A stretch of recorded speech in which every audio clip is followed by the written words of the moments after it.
ওরা আমাদের পিছিয়ে রেখেছে, আমাদের অধিকার দেয়নি কোনো কিছুতে, না দিয়েছে শিক্ষার অধিকার, না দিয়েছে ধন সম্পত্তির অধিকার, না দিয়েছে বসবাস করার অধিকার, আমাদের ছিন্নমূল করে দিয়েছে।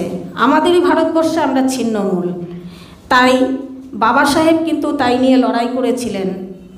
বাবা সাহেব চেয়েছিলেন যাতে ভবিষ্যতে এই পিছিয়ে পড়া মানুষগুলো যাতে নিজেদের অধিকার বুঝে নিতে পারে, তার একটা খসড়া তৈরি করে দিয়েছিলেন সংবিধানের মাধ্যমে। তার মধ্যে সবথেকে মনুসংহিতা তিনি পুড়িয়েছিলেন, যে মনুসংহিতায় আমাদের নারীর মর্যাদাকে ক্ষুণ্ণ করেছে। আমাদের প্রজন্মকে এগিয়ে নিয়ে যেতে নারীর ভূমিকা কিন্তু বিশাল। নারী যেখানে নেই সেখানে সে জমি তো বন্ধা।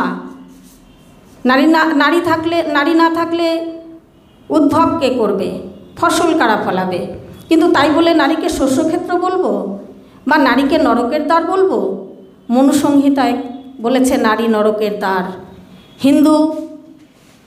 হিন্দুত্ববাদীরা সেই নারী নরকের দ্বার বলে আমাদের যেভাবে দিনের পর দিন শোষণ করে আসছে, এই পুরুষতান্ত্রিক সমাজে মাথার মধ্যে ঢুকিয়ে দেওয়া হয়েছে নারীকে শুধু ব্যবহার করতে হবে, নারী হচ্ছে ভোগ্যা, নারীকে তোমরা জন্মদাত্রী হিসেবে ব্যবহার করো, নারীকে ঘরণী হিসেবে ব্যবহার করো, তোমার পায়ের তলায় থাকবে নারী, তুমি যা বলবে তাই শুনতে হবে, নারীকে কঞ্চি দিয়ে মারা যেতে পারে।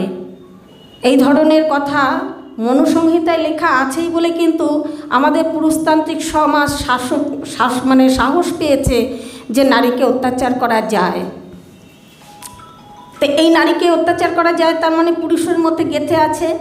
কিন্তু বলবো যে শুধু পুরুষের মধ্যে গেঁথে নেই, মেয়েদের মধ্যেও এই জিনিসগুলো গেঁথে আছে, নারীদের মধ্যেও আছে। নারীরা নারীদের শত্রু বলে। আজকে ছোটোবেলায় এত ছোট বয়সে বিয়ে আমি দেব না, তখন কি করছে, আমার হয়তো যে আমার উপরে আমার শাশুড়ি আছে বা আমার মা আছে, তারা কি করছে, তারা বাধা দিচ্ছে, না না মেয়েকে বিয়ে দিয়ে দেওয়াই ভালো, ওকে পড়াশোনা করিয়ে কি হবে। তার মানে কি নারীরা নারীদের শত্রু হয়ে গেল। কিন্তু কেন হলো? তাদের বোঝার সেই জায়গাটা তৈরি হয়নি।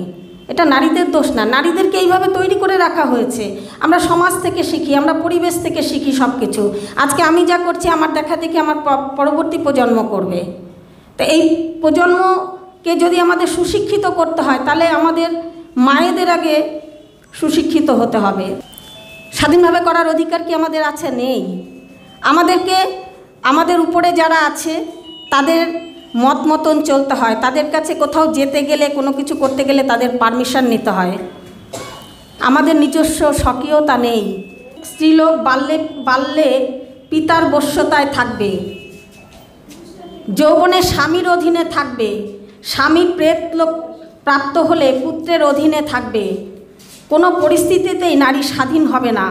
কে লিখেছে? এটা মনুসংহিতা লিখেছে। অথবা নারী বৈশ্য এবং শূদ্রগণ পাপজনিতে জন্ম। চিন্তা করুন আমাদের কিভাবে ছোট করেছে, এটা আমাদের মাথায় রাখতে হবে। আমার প্রত্যেক মায়েদের কাছে অনুরোধ থাকবে যে আপনারা এগুলো মাথায় রেখে আপনারা যারাই পূজা অর্চনা যা কিছু করবেন সব কিন্তু সেই মনুসংহিতার কাজ, এগুলো আমাদের নয়। তাই সেগুলো আমাদের যারা অপমান করেছে কেন আমরা সেগুলো করব?